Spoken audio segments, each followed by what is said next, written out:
ये chapter judiciary है, यहाँ से रीड करो। How can we say that India has integrated judicial system?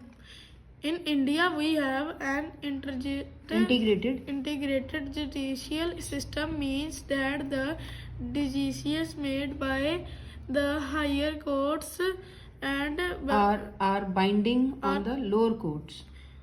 we also have applied system under this people can appeal To the higher court to the higher court if they are not satisfied with the lower court judgment. हाँ, हमारे India में integrated judicial system कैसे है? Integrated मतलब इकट्ठा, एक दूसरे के साथ इंटीग्रेशन में चलने वाला। इंडिया में इंटीग्रेटेड जुडिशियल सिस्टम है, उसका मतलब है decision made by higher courts. ठीक है, जो हायर कोर्ट में डिसीजन हो जाते हैं, डिसाइड हो जाता है, ठीक है, जज जो डिसीजन दे देता है, are binding on the lower courts. Lower courts में भी वही चलेंगे। We also have appellate system. Appellate system भी है हमारा। ठीक है, कैसे कि जो लोग हैं, लोग अपील कर सकते हैं हायर कोर्ट को।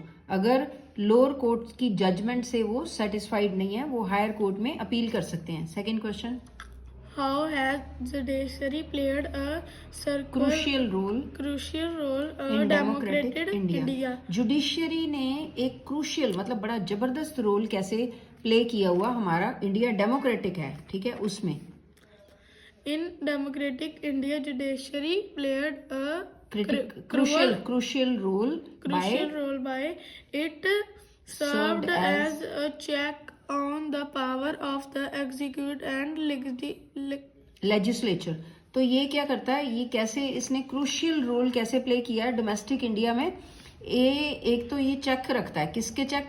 पावर, किसकी कितनी पावर है, किनकी पावर? एग्जीक्यूटिव एंड लेजिस्लेचर की पावर कितनी है, उसके ऊपर चेक रखता है, ध्यान रखता है। ठीक है, then second is it also ensures that legislative and executive do not misuse their power.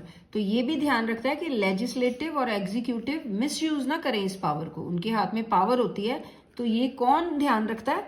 Judiciary. ठीक है, और थर्ड क्या है? It also protects the fundamental right of citizen. Fundamental right जो सिटीजन के है उनको भी प्रोटेक्ट करता है। किसकी बात कर रहे हैं, कौन प्रोटेक्ट करता है? जुडिशियरी। ठीक है, और क्या है?